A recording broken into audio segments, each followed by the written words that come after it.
everybody, it's Brock and we got a brand new episode of All About. Today we have something really cool. It is the Golden Trevally Pilotfish, also called the Golden Jacks. This fish can live up to being an outstanding 20 years old and a whopping 4 feet long by adulthood. I am not kidding. And if you're someone that loves some saltwater fishing, these are a really popular fish to catch among the fishermen. Now let's discuss taking care of one in a tank setting. So these fish can be a very popular choice at a local fish store as juveniles because they have outstanding colors. They're going to be super bright yellow with a very black dominant tiger stripes running horizontally down their body. It's going to catch anyone's eye that walks by. They are also a fish that's going to school with other trevallies, which gives it a great look in the tank setting. Just imagine a bunch of little chromies swimming around. Instead, it's these bright yellow golden jacks. They look really pretty in the tank setting. Very similar to the panther grouper. They look very small and very cute when they're juveniles, but they will quickly grow out of a small tank. We always had to warn people with the panther groupers. They grow so fast that once people would put them in a small tank, they had to bring them back or end up putting them in a larger tank because they just outgrow it so quickly.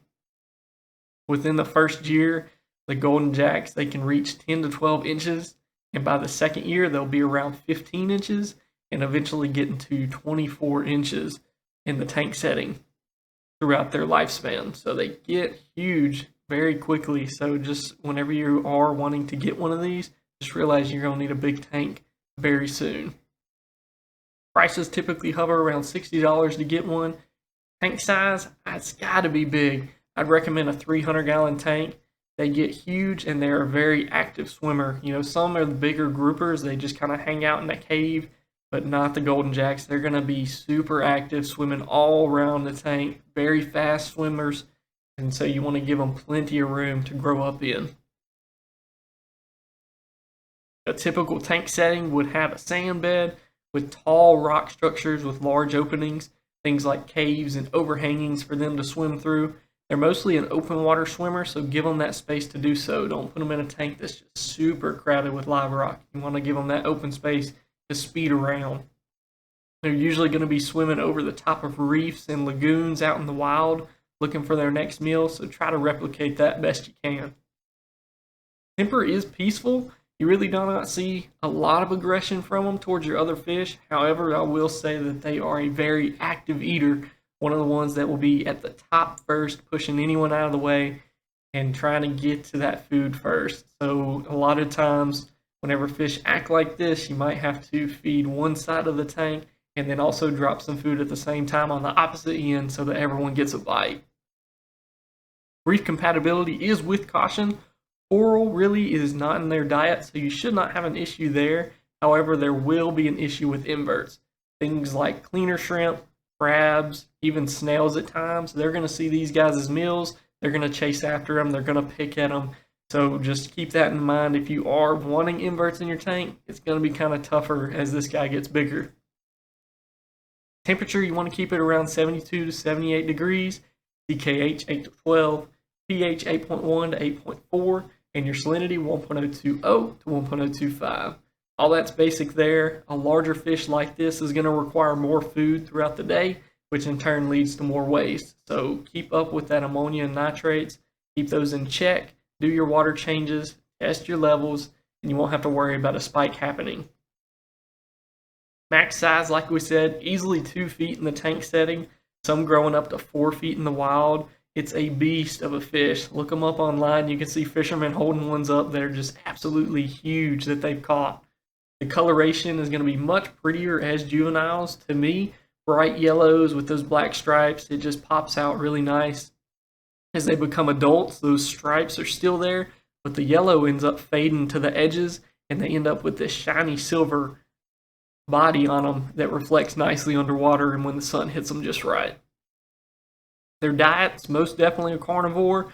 You want to feed them a lot of meaty foods, things like brine shrimp, mysis, krill as juveniles. They'll eat that stuff up. You can even get some pellets and flakes in there too. And then once they get bigger and larger, you want to upgrade to maybe some raw frozen shrimp clams on a half shell, even silver sides. When they get to their adult size, they're going to be eating larger portions, so make sure to give them plenty of meaty food in there. That'll keep their health up, keep their colors looking great, and just overall looking really good in the tank setting. Foraging is all over the Indo-Pacific region. They are very beneficial fish to these ecosystems around the reef. And very recently, like literally April of this year, they had a huge breakthrough in research and were able to captive breed these trevallies. Now, the one you buy is probably still coming from the wild, but as time goes on, I can definitely see this being a captive bred fish that people can buy. This was done by a team in India. I'll paste their story in the description so you can read further into it, but there has been a large decline in their population out in the wild, so this is a huge win for sustainability. And lastly, compatibility.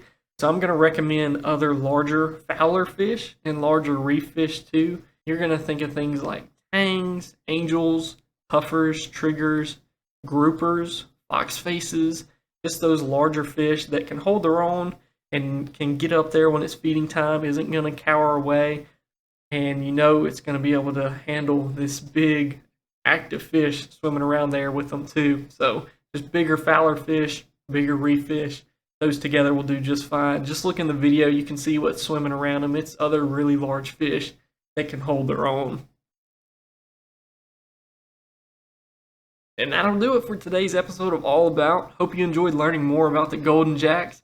Don't forget to like and subscribe to this video. If you have any additional questions or want to share a story you have about this fish, please leave it down below.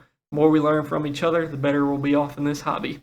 Y'all have a great weekend. As always, stay safe, be kind, and I'll see y'all later.